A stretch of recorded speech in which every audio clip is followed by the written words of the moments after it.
Hello and welcome to the NTI PodTalk. My name is Dianne Koehler and I'm Director of Nutrition Therapy Institute. Join me as I talk to interesting people in the field of health and wellness, food and farming, and anywhere else we find conversations that matter to our community. By listening, you'll learn a little about NTI and a lot about the things and people around you that make a difference for your wellness. Welcome and let's get started. Hello there. Welcome back to another edition of the NTI PodTalk. I'm Dianne Koehler. I'm Director of Nutrition Therapy Institute, and I am pleased and honored today to be joined by Dr. Pauline Buck, who is, Dr.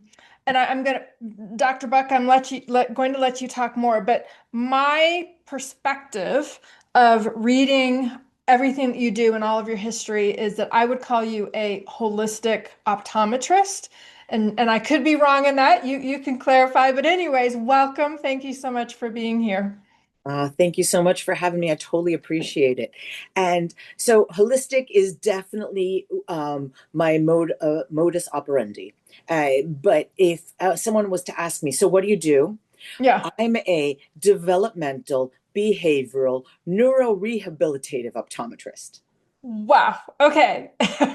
And each one of those portions of the title means exactly the same thing of what I do. It's only who I'm able to help and what aspect of their life.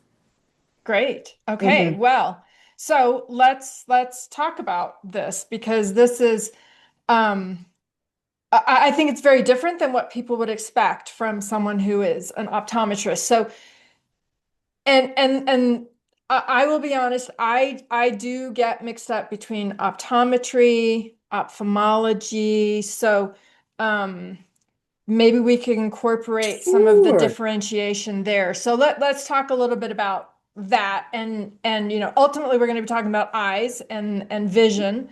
But let's kind of start there and kind of get an understanding more of dive in more deep of what you do and Okay. how you've come So to that. you bet.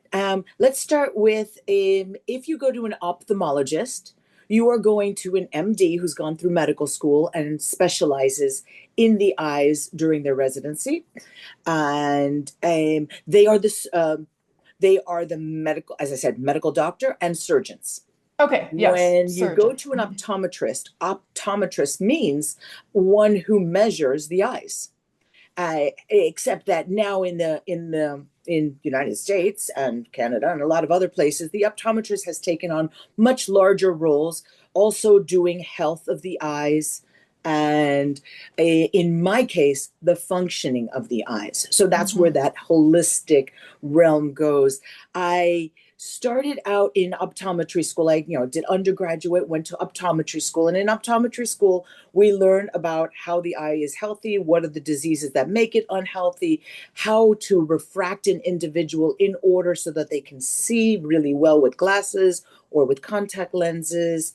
I'm sure I'm forgetting lots of other fun details.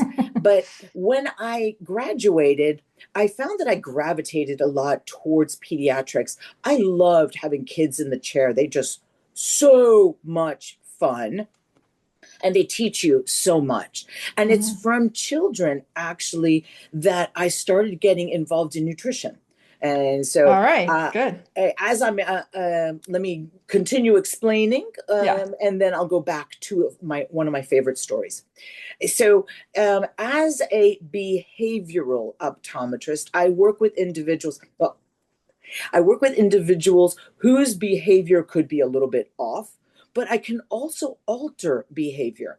Let me explain. If I was to give you a pair of glasses and those glasses were not the right prescription, they were a little bit too strong, I bet you I could change your behavior. You'd be a very angry individual. Okay, all right. Yep. Uh-huh. No. So behavioral, I am looking at making alterations through the visual system. How does the visual system behave under certain circumstances? Although, as I said, I can change how people feel just by Sure. giving them the wrong prescription or the right Sure. one. Yeah. I do tell a lot of people who are just about to turn 40, hey, I know you're holding off on those reading glasses and you don't want that stigma of you're getting older, but you'd be a lot nicer to your family if you could relax your eyes throughout the day and you're not come home a raging maniac. And they Mm-hmm. look at me and they Mm-hmm. go, oh. And they look at their spouse and they go, I'm not mean at night. And they go, yes, you are. So behavioral, but how the eyes behave when a person is not feeling well. Let's go straight to the gut. When a person's got a tummy ache, when the gut is screaming at them, when they've got those tight junctions opening up and things are just not going well, it alters the behavior of the eyes. The eyes have difficulty doing what they need to do, and they behave differently than on occasions when one is feeling well. Mm-hmm. Visual acuity, the ability to see well, changes. How well you can focus changes. How well the brain can get the two eyes to work well as a team, that changes. How well Mm-hmm. you can move your eyes across a page or in reading, although nowadays we're doing a lot of the flicking Yeah. like Yeah. that. Right. I suspect that even then you're not feeling well, how your eyes behave is altered. So Mm-hmm. that's part of that behavioral. And the developmental is, of course, how does vision develop in individuals? And when I'm looking at school age children and then some adults as well, how their visual system developed, whether they developed perfectly normally or whether they took a deviation at some point. I'm going to search for where that deviation occurred. Did it happen when they were really, really young? Or is it something now that's ongoing? Do they have gut dysbiosis? Do Mm-hmm. they have nutritional, um, not good, well, let me put it as not good nutritional habits? Yeah. Or did they just go on a binge and I'm seeing them the day after? I've definitely seen that too. Uh-huh. All kinds of binges, whether it's Yeah. food, alcohol, or whatnot, that just changes the visual system. And so the Right. visual system is a fantastic biomarker for that. So again, I'm looking holistically, in that I'm looking at the entire person, how they are functioning in their world, and how I can make changes through the use of the measurement of the visual system, and then making decisions on how to best assist them therapeutically in order to move forward. And let me tell you, one of the first things that I tell my patients after I've done an evaluation, I'm going to say, okay, now here's a chart of inflammatory foods. I'm giving you a nice list, and I just want you every single day of the week to look at this list and check off if you've had anything in that category. You don't have to tell me what it is, just put a check mark. And then I'm going to look at, okay, this has a lot of check marks. You're eating this every single day or, at least 5 times a week. And I'm seeing a lot of inflammatory biomarkers through the eyes. And I'm going to say, maybe we need to talk about finding something else or Mm-hmm. switching something around or doing an Mm-hmm. elimination, or may I Mm-hmm. please send you to a colleague who's a functional doctor, and now I'm Mm-hmm. going to be able to send graduates from your school. Yeah, now that that would i be know great. now that Yes. I know that we all exist, that I'm going to be Yeah. happy to do that. Yeah. So it's very important to get that, because it is a foundation of development, and then it becomes toxins in the system that alter the behavior of the visual system and of the brain.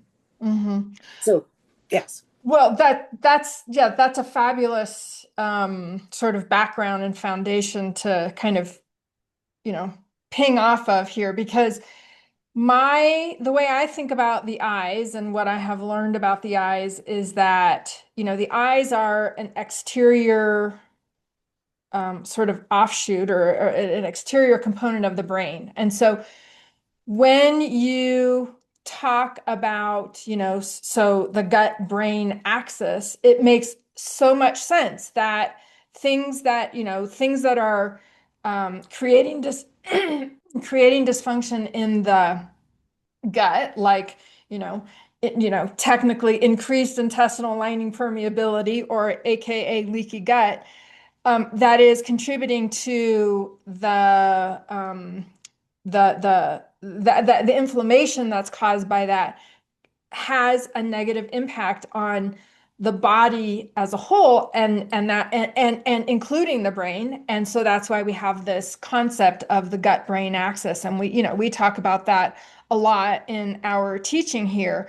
But it just completely makes sense that that inflammation that is being initiated in the gut, that is influencing the brain, is going to have an effect on the vision, because the eyes are, which is kind of the facilitator of vision, that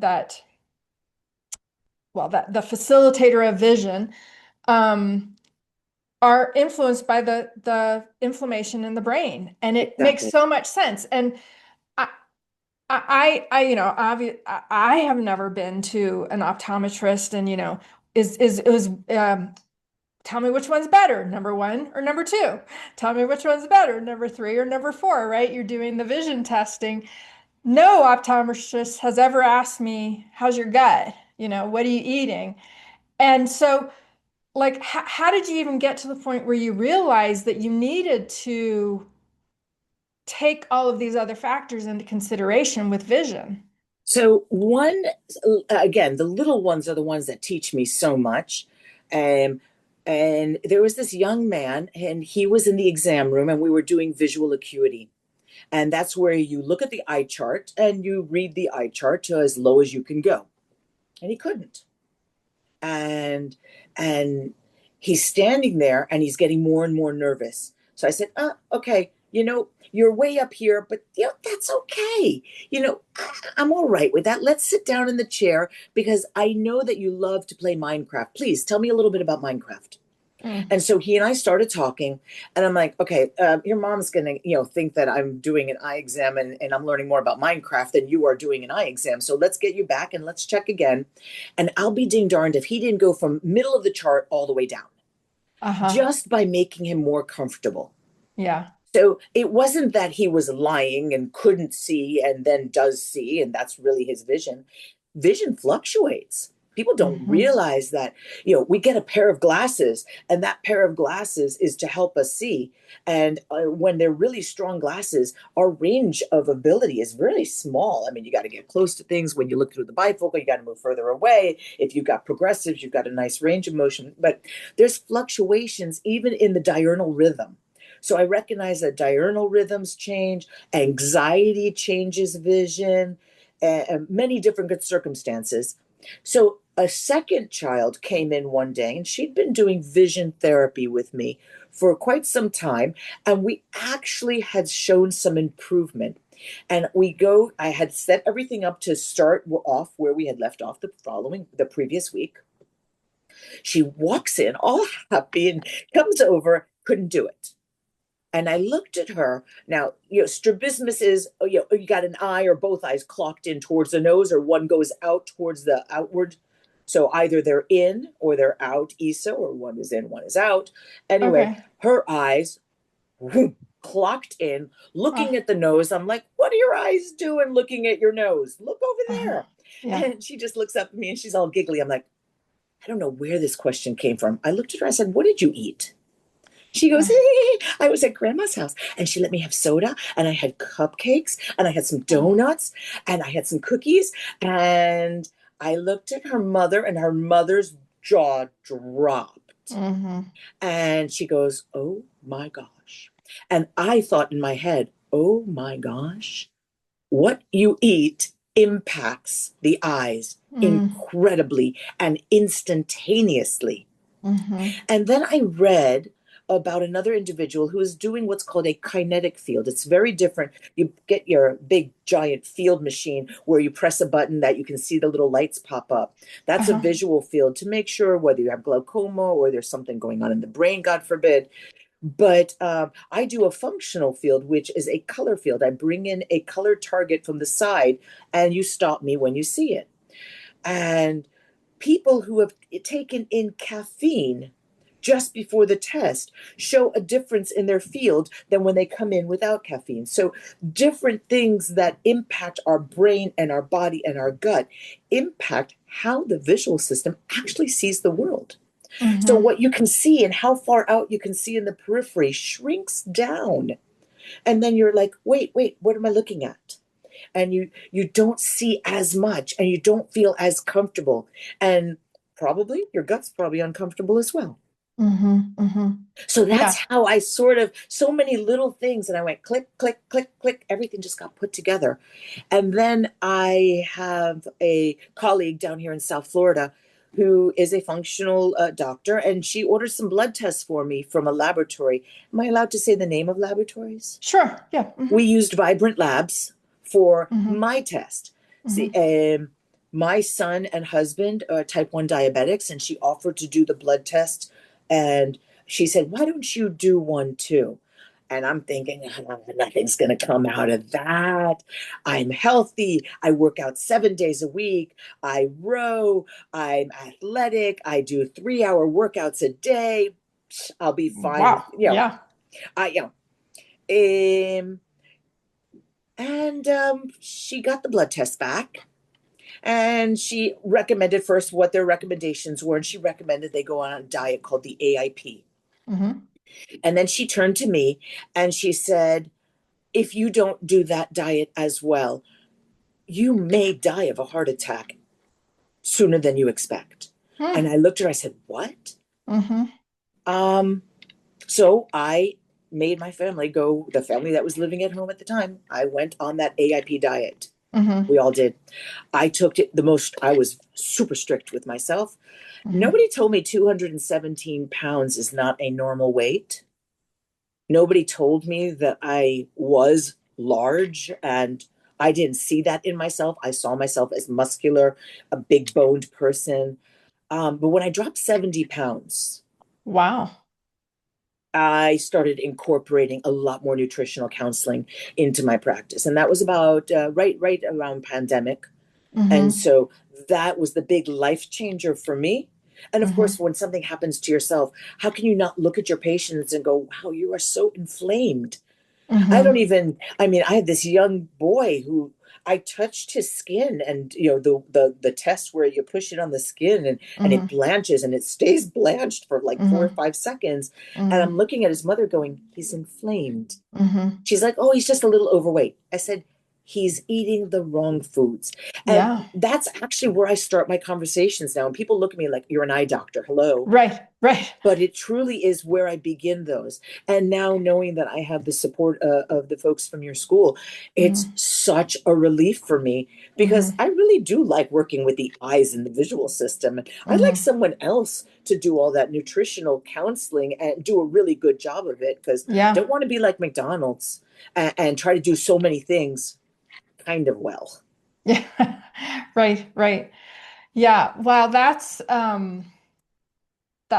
amazing. And so I don't know, astute of you to be able to recognize those things, because I think that it's so common for, and I'm going to be very stereotyping here, but it's so common for medical professionals to be very focused, very targeted on the thing that they specialize in. And unless they specialize in something that has to do with food and nutrition, they oftentimes say things like, what you eat doesn't matter, you know, with everything. Like, I've even heard medical professionals who specialize in gut health, and they say things like, what you eat doesn't matter. Like, um, and so to be so willing to recognize these things, and as I say, astute. It's really quite refreshing, because I don't think it happens You. often enough. Yeah. And it's definitely, I have done lectures now on the laboratories that I've started using. I also now order from Vibrant Labs for my patients. I've Mm-hmm. ordered from other laboratories. So I've expanded my scope of practice again. Mm-hmm. But, Mm-hmm. as I said, being able to have a good collaboration with other people who do specialize in that with that Mm-hmm. open minded point of view, Mm-hmm. it's so much better for the patients. It's Mm-hmm. to have 2 or 3 individuals who collaborate within their different specialties in the Mm-hmm. care of an individual. I Mm-hmm. believe that with collaboration, you're how well the outcome is so much greater. It's like a synergistic improvement in the Mm-hmm. individual rather than one angle versus another. I Sure. recently attended a Lyme conference here in South Florida, Sure. and I realized what a small cosm of the universe is my world in comparison to all the different specialists that are all working from that holistic standpoint, but Mm-hmm. still very different, each one. How Mm-hmm. they come from, what tests that they do, and what they can, what biomarkers they're looking at, all looking at the exact same individuals, finding similar things, but from those different angles. And it's just, Mm-hmm. it's wonderful to be part of that kind of community. Mm-hmm. Yeah, absolutely. Um, And, just going back to gut health, inflammation, I think is very commonly understood in the functional world. Inflammation is very well understood to be a common underlying factor in everything. Agreed. Um, and inflammation really starts in the gut. Uh, chronic inflammation, we'll say, really starts in the gut. And so, this concept of asking someone who's coming to you for vision care, what they eat and how their gut feels is very unique. And so what kind of responses do you get from your patients? We call them clients, but you call them Mhm. patients as a medical professional. What kind of responses do you get? Are they open to that, or are they like, how could what I eat possibly matter? I've had that. I've had a lot of people that actually did not take me on as their doctor Uh, because what I was asking of them did not fit their idea of what I should have been doing, right. or they just like, I'm here for my eyes, that's it. Right. However, I do have 2 adults that came to me in the past 12 months, one of which we were having a conversation about his regular routine of what he would eat at night, because I noticed how his skin was not healthy looking, and I said something's changed about you, because I'm just seeing a lot of acne ish, and I'm like, what's going on? What's different? And he's like, well, I guess I must be, he starts saying about he gets these cookies at Whole Foods. They're healthy cookies because he bought them at Whole Sure. Foods. Yeah. And he used Health, to Whole buy Foods, right? one, but now he gets about 3 or 4. And, and then for breakfast, we talked. So I started asking, okay, you're having that at night before bed. What do you eat for breakfast? And he's like, oh, well, I have a bagel and, I put some cream cheese and whatnot. And I'm thinking that's a lot of gluten going into that body. Mm-hmm. I said to him, it's possible that you might be sensitive to what's in those cookies and in that bagel. And he's like, but what would I eat? And this is the Mm-hmm. biggest challenge that I see in a lot of my patients is they're asking me, even my husband said, don't take anything away from my diet until you're ready to put something back in. You have Mm-hmm. to substitute something before Mm-hmm. they'll be willing to let you remove something. Mm-hmm. And if that substitute is not good enough, lordy, lordy, lordy. Mm-hmm. But this patient said, well, what am I going to eat for breakfast? Mm-hmm. And I looked at him. I said, sardines. Mm-hmm. Yeah. Well, there you go. and, and my dad, God bless his soul, that's what he would eat for breakfast. And I'm thinking, Mm-hmm. why not sardines? And I'm Mm-hmm. like, you do eat fish, right? He's like, yeah. I'm like, well, do that Mm-hmm. instead of your bagels, just Mm-hmm. for a little bit. Give me Mm-hmm. 6 weeks of that. Mm-hmm. Okay. He looks at me. He comes back. He says, I got rid of the cookies. He said, I added the sardines and I have never felt better. Oh, wow. That's great. And his skin was clearer, but he said, my nose is not stuffy. I don't have things in my throat. I'm not Mm-hmm. constantly pulling up all that mucus. Mm-hmm. He noticed it and he was willing to continue down that pathway of finding alternate things to have for his meals. and whatnot. And I Mm-hmm. even wrote him a recipe that I created for myself for cookies. Mm-hmm. I'm like, instead of going shopping at Whole Foods, do this. It takes longer. And in Mm-hmm. the process of making it, maybe you'll decide you really don't want them today Right, exactly. because it takes so darn long Right. to bake and to go through that process. Hmm.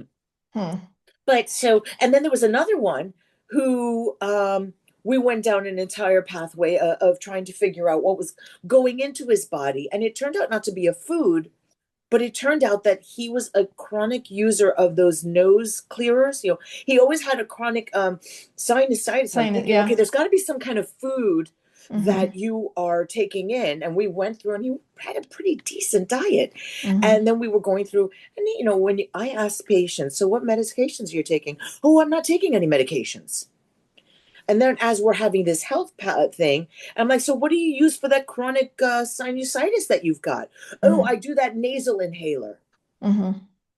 I'm like, you realize you just told me you don't take medications, That's a but you're taking medication. this medication Right. and you've That's a been taking medication. it consistently for the past 5, 6 years. Mm-hmm. And I said to him, I had another patient who had inflammation secondary to that nasal inhaler. So if there's Mm-hmm. anybody out there that's using nasal inhalers on a chronic basis, there are ocular implications with the optic nerve. There's inflammation that can be caused by that. But actually, we had that total serious talk, and he went to a holistic doctor. The holistic doctor recommended him also to go off of that. And when he came back a few months later, he no longer had the sinusitis. It was the nasal inhaler itself that at that point was causing a Mm-hmm. toxic form of inflammation. Mm-hmm. Mm-hmm. So Hmm. it's not just foods, it's Sure. also toxins. I mean, we said that the gut is the cause of inflammation, and yet I got Mm. bitten by an ant on my pinky a couple weeks ago. And let me tell you, my hand blew up with inflammation. Yep. Yes. Yes. And Toxins coming into our mm, body through whatever mode. mm-hmm. Jellyfish will sting you in the water. You're going to get swollen and you're going to Mm-hmm. have inflammation. That's a Mm-hmm. good Mm-hmm. type of inflammation because it's fighting the toxins. Right, yeah, and that's why I clarified and said chronic inflammation, because certainly there is acute Yes, inflammation that occurs in response to injuries or bites, true, true. those kinds of things. Yeah, well, going back to kind of your story about someone implementing the recommendations that you gave and then finding benefit, that is what's so important is finding the thing that they're going to, even if it's just one thing that they're going to be able to implement so that they can start seeing the results and get that positive reinforcement. And that is so critically important for them to continue, in And the I'm process. lucky if I hit the nail on the Hmm. head. Yeah. Yeah. There's so many places where I could just go completely wrong, Hmm. and nothing changes. And Hmm. again, that's where I would turn to other specialists. Sure. And I'm not afraid to hand over someone and say, please help me with this, because that's underlying. And I see the visual system over here, but underneath it, Right. something's going on that needs to be addressed. Right. I've tried to address it, but my maybe inability to take it to that next level. Hmm. And Hmm. so I have to give my patient over to someone Sure. to take it to that next level. Yeah, well, and I always say that medical doctors, while they need to have the knowledge of the importance of nutrition, that they have a lot that they have to do already as part of True, their job. The true. nutrition part shouldn't be what takes up the majority of their time. And so, yes, being able It to takes have up a someone to lot of time yes, to actually have those conversations with a yep, patient to be able to even get, I mean, how are you taking medication? No. Okay, you move on. right, But unless you really have the time, I mean, when I sit with a patient, it can be just meeting a patient for the first time. Sometimes I sit with them for 2 hours just listening to their history. yeah, well, Uh, that's great, yeah, and you need to have that kind of time. And nowadays, a lot of doctors don't have that yeah, ability to do that.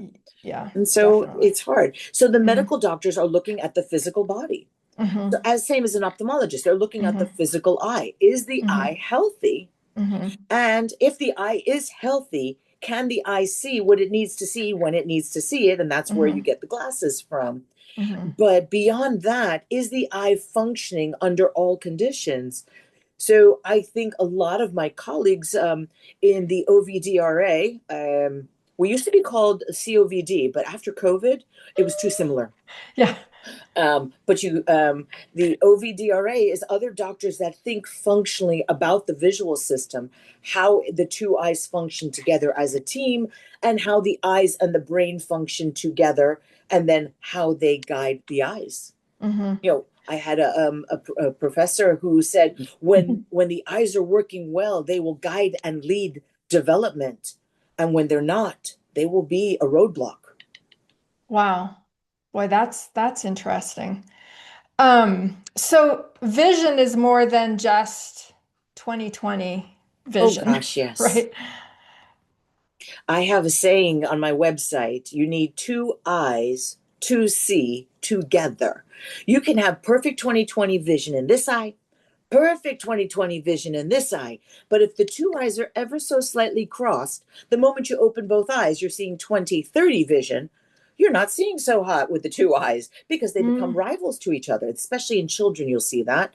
mm, In adults, many of them will start focusing more in the distance with one eye and they'll see really well at near, and they're not using both eyes at both distances. They learned how to adapt to what the needs were in their life.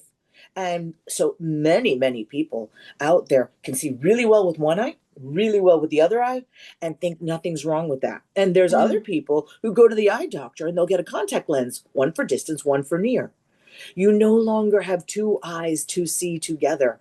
And that's Yeah. really, I feel, dangerous. And this is where I can talk about posture and the biomechanics of walking and gait that I also look at. Wow. Um, Yeah. if you don't have good depth perception because one eye is being seen for seeing for distance and one eye for near, you can have a higher likelihood of a fall. As a matter of fact, a study out in California, and I couldn't tell you where it happened. I just remember it was way out there west, um, kind of closer to you. Yes. Yeah. It showed that individuals in elderly individuals above the age of 85 who had a fall also had more difficulties with their visual system. So they kind of go hand in hand. You're not eyes working well. Doesn't matter if you can see well, if the eyes don't work well Uh, together, uh-huh. and you don't have a good sense of depth perception or a good sense of being able to tell where it's not a black and white world. There's shades of gray in there, and you might Mm-hmm. take a misstep Mm-hmm. because your visual Mm-hmm. system's not picking up on it well. And Mm-hmm. that's very important as people get older to understand. Mm-hmm. And Mm-hmm. a lot of issues in the elderly are inflammatory in nature. Take Mm-hmm. macular degeneration. Yeah. During pandemic, I had a lot of time to watch videos and podcasts, and as many of us did. And there was Mm-hmm. this one ophthalmologist, and I'm sorry again, I'm not great with names. He was talking about omega 6s and omega 3s and how the American diet has a ratio of 27-1 instead of 3-1. Mm-hmm. And I'm like, and then he starts talking about the higher amount of omega 6s, the intake that we have in our, is it highly processed foods diet? I'm Yeah. not sure. Oh, There's, I know there's ultra processed. Yeah. Ultra ultra processed. Yeah. processed foods Uh-huh. have a higher amount of omega 6s in them. And when you go to a Mm-hmm. restaurant, higher omega 6s, Mm-hmm. and that you have a higher likelihood of developing a form of macular degeneration. And I heard that and I went, oh my goodness. Wow. Here we are tying together nutrition with eye disease. I Mm-hmm. never thought of it that way. I saw eye diseases as like the separate little component.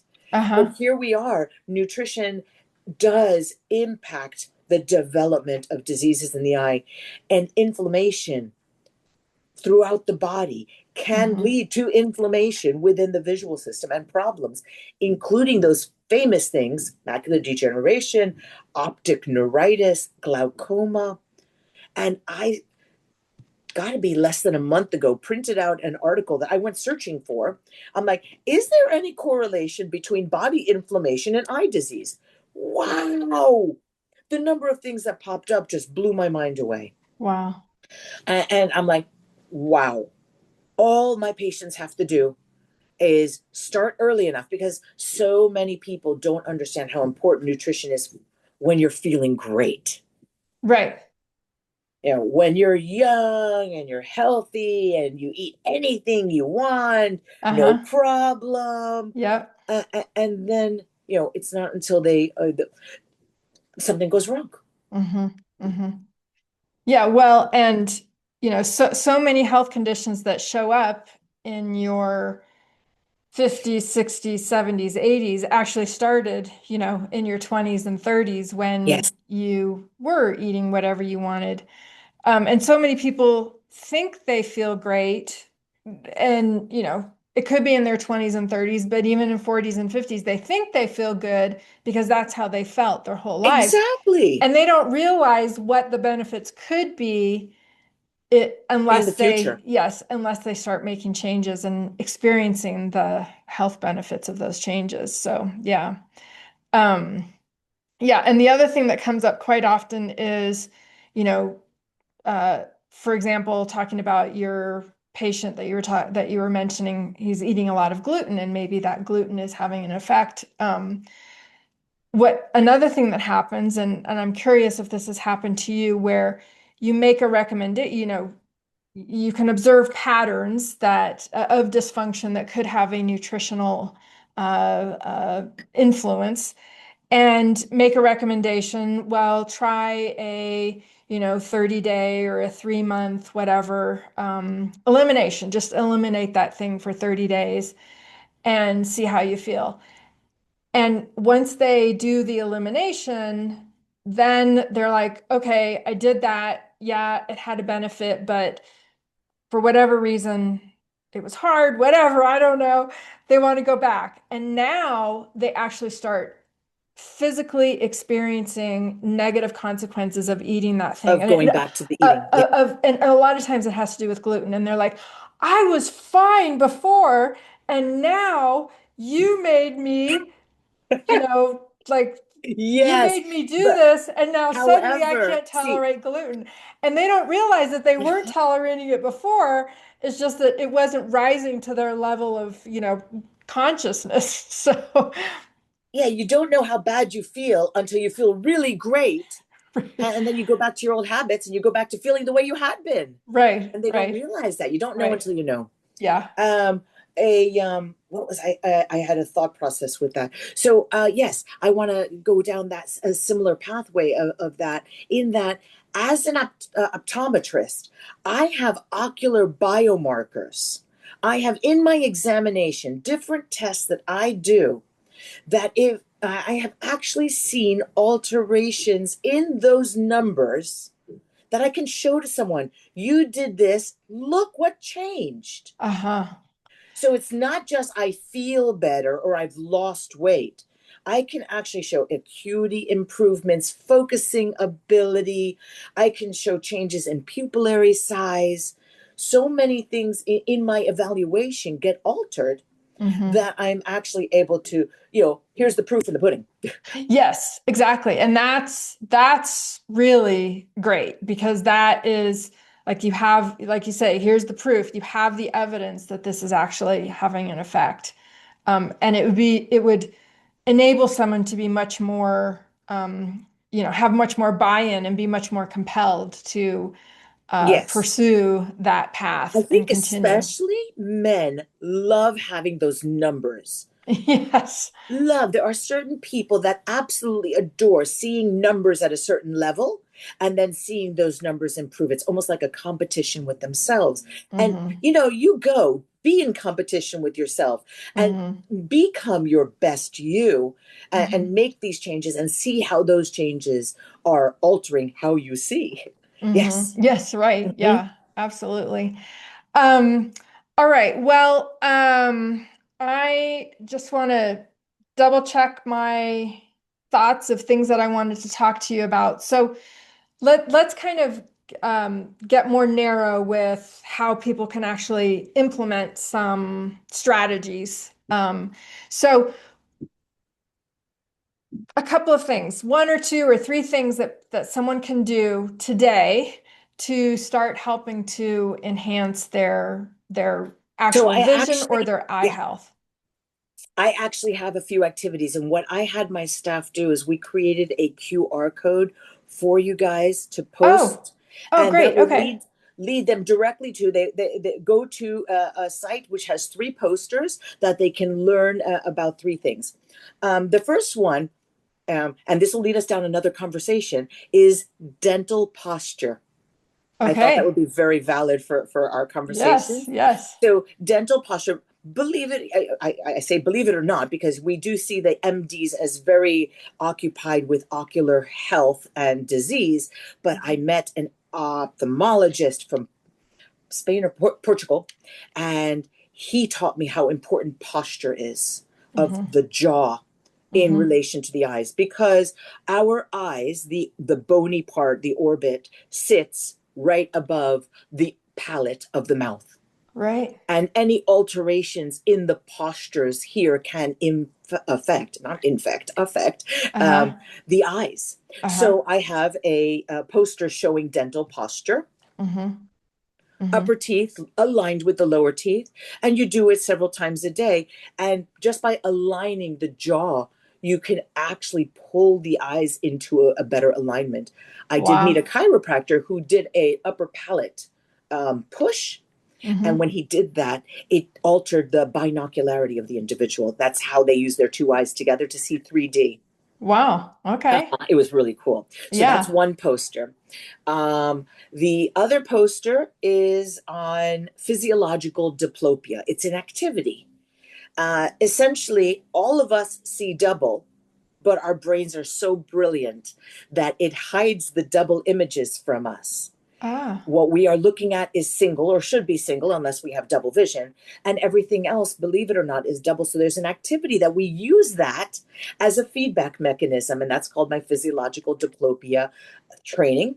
So that poster has all the steps for how to do that. Oh, great. Many doctors who are not really into vision therapy, they're general optometrists, will try to recommend an activity. If somebody doesn't have very good binocularity, they'll say, okay, let's take a pen and do a pen push up, and look at the pen and bring it closer to your nose and take it away. Um, and that actually was shown in a Mayo Clinic study not to be as good as actual vision therapy. So they compared people who did no vision therapy to pencil push-ups to actual vision therapy, and they showed that the vision therapy was the better way to go. So this physiological diplopia is one of my vision therapy techniques that I absolutely adore. I'll be ding darned if I do not remember. Oh, yes, I do remember the last one, the 20-20-20 rule. Now, it has actually been it's been disproven. In every 20 minutes, look 20 feet away for 20 seconds and you will relax your eyes. No, not really. Mm-hmm. But if you take every 20 minutes and you're looking at devices, and every 20 minutes you take a break and you look out a window or you go outside for a few minutes and try to look off into the distance, and you relax that intense focus, and you are out there in nature, or you're looking out at nature out a window, or even just looking at something in the distance, whether it's cars, you are taking a moment, a mental break, a time to just give yourself that time. And I feel that that 20-20-20 rule is still valid, not necessarily because you're going to relax your vision and see better, but because you yourself will feel better by doing that. So I Mm-hmm. wrote that as a poster as well to remind people to do that. So again, Mm-hmm. we'll have that QR code for you guys to give to your That's listeners, awesome. and they Yeah. can go and it Thank will you. take them directly over to get those three posters. So that's stuff that they can do in the immediate. Um, Yeah. and if anybody wants, I know that you are the specialist with nutrition, but I did make a lovely poster of those inflammatory food list that they Great. can keep track if they don't want to Mm-hmm. do the hard work. They just do a check mark for each Mm-hmm. category to just Mm-hmm. visualize what are they putting into their body each Sure. week and every single day? And maybe that's where they should begin, because on the developmental pyramid of vision, as a child is developing their visual system, and that goes on for a good 20 years of your life, and nutrition plays a huge part Mm-hmm. of that Mm-hmm. in Mm-hmm. how our body's going to react. And if we're causing inflammation in the bodies, we are causing inflammation in the visual system, or Mm-hmm. we're causing things to go wrong in the autonomic nervous system. And everybody knows the sympathetic, the parasympathetic systems. That's a whole other story to talk about. So yeah, so if they want more information, they can always email, and I'll be happy to send it to them. Okay, great. You mentioned something, and you made a very clear distinction between vision Therapy. therapy, and optometry. So you Yes. said optometrists, I can't remember the exact words you said. They don't do vision therapy, and vision therapy is more beneficial. So maybe we should explain a little bit about what is vision therapy, because I don't know that that's common knowledge and common understanding. In my world, I'm so used to it that it's like it's hard to believe nobody knows what it is. But there are many different forms of vision therapy. There's not just one. And it really is, what are you looking to do? Um, for example, if I'm working on an individual's focusing ability, if their focusing ability is stuck, I'm going to work on their accommodative system. And I might use lenses in order to get them to be able to relax their vision or tighten up their vision and go back and forth between them. Vision therapy is using the visual system in a therapeutic manner, and repeating things again and again, so that your brain can learn a new way to see the world, or to for the visual system to respond to the world. um, Also to alter how a person perceives that world. Hmm. So there's vision therapy for unity of the two eyes to see together. There's vision therapy, as I said, for the focusing system. There's vision therapy for eye movements, because not everybody knows how to read well, and those eye movements may not be the proper ones to move from point A to point B on a book. And I always say to people, if your brain is so busy conducting your eyes across the page, how does it have time to really enjoy what's being read? Mm-hmm. Hmm. So there's eye movement therapy, there's perceptual therapy. Uh, Syntonics is a passion of mine, and that is a form of light therapy, photobiomodulation, Hmm. utilizing the eyes as the vector for changing the body. Hmm. Wow. But if underlying we have nutritional issues, no Mm. matter which therapy I do, I'll get some changes, but I will plateau. And when that nutrition kicks in, oh man, the changes that occur just go flying off Hmm. Hmm. into amazing things. And patients are so much more put together. It's almost like their bodies are like, okay, give it to me now. And Yeah. they understand things better. Their visual system understands. The brain gets what the eyes are telling them, and it's able to do those tasks so much better. Hmm. So I would say vision therapy is not just doing exercises with the eyes or for the eyes. Vision therapy is also incorporating what's going into the body, so that you Hmm. are optimizing all of you. Hmm. And we come back to holistic, right? Mm-hmm. The Yeah, the whole the holistic concept, because it's not just what you're seeing and how your eyes are working, but it is a whole body activity. correct. So Correct. Mm-hmm. lovely. Well, this has been so fascinating. I hope that people appreciate now more about the influence of what they eat on their vision, and perhaps vice versa. I mean, how you see the world also could affect the way you choose to make food choices. um, I don't know. I'm just thinking Oh no, outside the no, box that is here. that. Imagine how many people are out there. There are people who select their food based on color. Yeah, There are people that refuse to eat orange food or green food. If they had their eyes closed, would they know what color it was? right, So right. yeah. Oh Yeah, yeah. yeah, yeah. So this has been, so fascinating, so educational. And thank you so much for providing the resources that you have for our listeners and our viewers. I'm sure everyone will get a lot out of that. How can people connect with you outside of clicking on those QR codes that you're going to give us? So I am on Instagram, Dr. Buck Vision. And that's also my website, drbuckvision.com, DRBUCK Vision, VISION.com. Okay. Um, And yeah. doing vision therapy, is that something that you only can do in person, or do you do telehealth, as they say?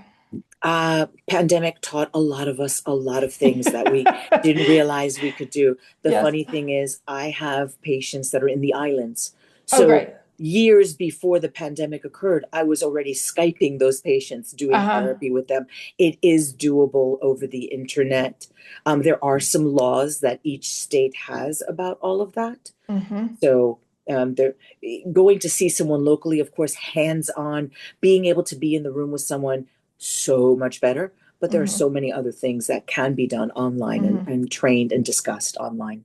Mhm. Mm-hmm. Mm-hmm. Great. Okay. All right. Well, anything else that you would like to add that we haven't talked about yet before we sign off here? Gosh, We've gone in a lot of different directions, so we really have. And if I asked you a question, we could be here quite a lot longer.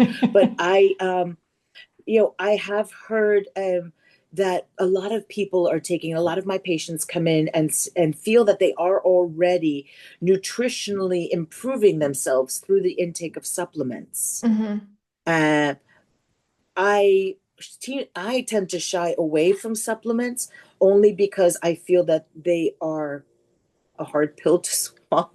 Sure. Yeah. And I that underlying that is something else, and take care of that something else, and you don't need the hmm supplements. hmm However, what is your take on probiotics for the hmm microbiome, or hmm supplementations to improve your vitamin B's or your vitamin D's? Yes, so we are, a whole food nutrition education program. So we always teach food first, and supplements are the word supplement means an addition to or on top of something that's already sort of, doing okay or Mm-hmm. well. So certainly there is a need for people to utilize supplements for an interim period of time to reach certain therapeutic goals as they're making dietary changes, particularly if they are making drastic dietary changes. The use of supplements, whether they be nutritional supplements, so that would be vitamins and minerals, would be the classic nutritional supplements. You know, pills are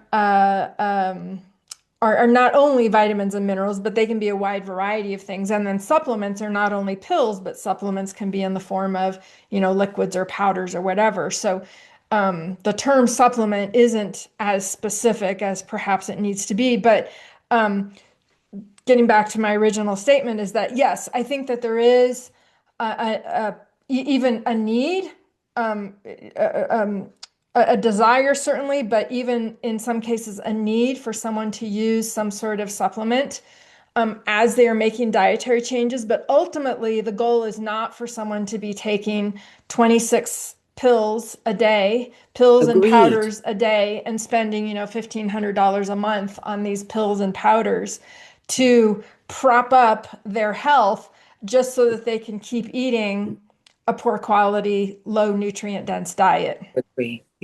Yes. Oh, So it's always food first.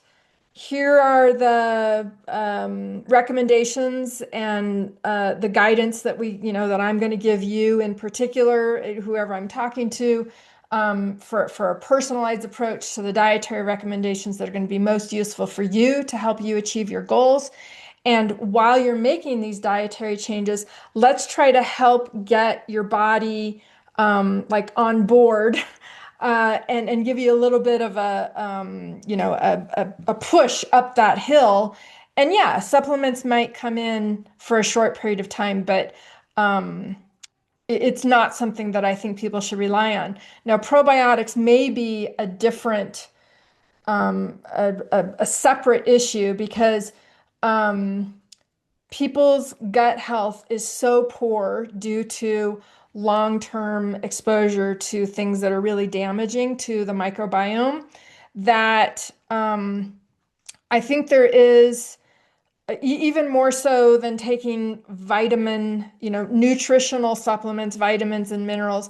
I think that there is benefit in taking probiotic supplements while someone is at the same time working on other things to support their microbiome, incorporating more fermentable fibers that is going to feed the gut bacteria those probiotic foods, eating fermented foods, whether it be sauerkraut or kimchi or fermented dairy or kombucha is probably not the best thing for most people, but fermented foods. Um, but it's really challenging once your microbiome has gotten so degraded to such a low level. Um, I think probiotics can be really beneficial in those situations. Okay, good to Yeah, know. yeah, and of course. Not that I would know what to recommend, but Yeah, well, and there's so many different products out hmm. there, and but I think there is benefit to that, and just buying one that's, a clean source that doesn't have fillers, um, uh, wide distribution of a variety of species of bacteria, and then high counts of those particular Hmm. bacteria are kind of some guidelines to look for types, for products because there are hundreds of them out there. So I have another question, a follow up Sure, here. So I'm sure. thinking, of course, probiotics. Um, if I took a probiotic pill Hmm. or I ate yogurt with probiotics, Hmm. how much yogurt would I have to eat? Well, yeah, to get the same amount that you would get in a pill, um, you would have to have some sort of analysis of the yogurt. The biggest issue with yogurt is if it's store-bought yogurt. Oftentimes the brand, the store-bought yogurt, in order for there to be consistency and standardization in the outcome of the yogurt, they use very like single or maybe only a couple of species of bacteria for making the yogurt, and they they're produced in a very controlled setting such that there's not a lot of influence of other bacteria species that get into that, because if you did have other bacteria species, and I'm not saying pathogenic species, but just Right. species that exist in the environment, if you did have other species that get into that, then your end product would not be consistent. And Mm. And that's very the important. only Yeah. way to make sure that someone is going to keep buying your product is if it's a consistent product time and time and time again. So Hmm. um, I think to get the full benefit of a fermented dairy food like a yogurt or even a kefir, I think making it at home and not being so limited and narrow in how you make your own yogurt, you're going to have much more opportunity for a larger number of species and a larger counts. Because the other thing with yogurt is that you really want to have a long ferment, well, at least a 24-hour ferment time. Um, and store-bought, because they're in this very, I don't know, I call it clinical. Clinical may be the wrong word, but a very narrow range of environmental influences. They don't do a 24-hour ferment. And so you don't allow the bacteria to do its full job. Um, so making homemade yogurt, I'm getting to my ultimate statement here. Making homemade yogurt, I think, is the probably best way. better. And yeah, I think you would need to do at least, well, I mean, I consume at least a half a quart of yogurt per day. Like I make my own yogurt and I make every week. I make it in quart jars, and I do about a third to a half a quart per day. Wow. Um, and I don't take probiotic supplements, and I don't have any direct analysis of the effects of my yogurt intake, but I wouldn't go without doing it. So, what is the exact numbers that you're getting? I don't know because I've never had my yogurt analyzed, and I would guess that it's different every single day. Every single time I make it, I would guess that it And turns out variety different. is not a bad thing. No, yeah, yeah, So you're going to have absolutely. different bacteria during the different seasons, even. Absolutely, Hmm. absolutely. And different things that are in your house and in your kitchen and people, like there's always going to be a difference. I like that. I like the Yeah, variety. I do yeah. try to tell people, try to buy local, try to stay within your biosphere area of where you're living, Mm-hmm. what you're Mm-hmm. buying, and Mm-hmm. go with your seasons. Don't buy out Mm-hmm. of season. Mm-hmm. But Yeah. that's more what I tell my family rather than patients, because I think I tell them plenty and they don't want to hear anymore Yeah, yeah, right. And I think a wide variety is always better. Um, than a narrow one. Yes. yeah, yeah, absolutely. All right. Well, I don't want to keep you. I want to be respectful of your time. Thank you so much for your time and for agreeing to be here. And I thoroughly enjoyed this conversation, so thank you. Same.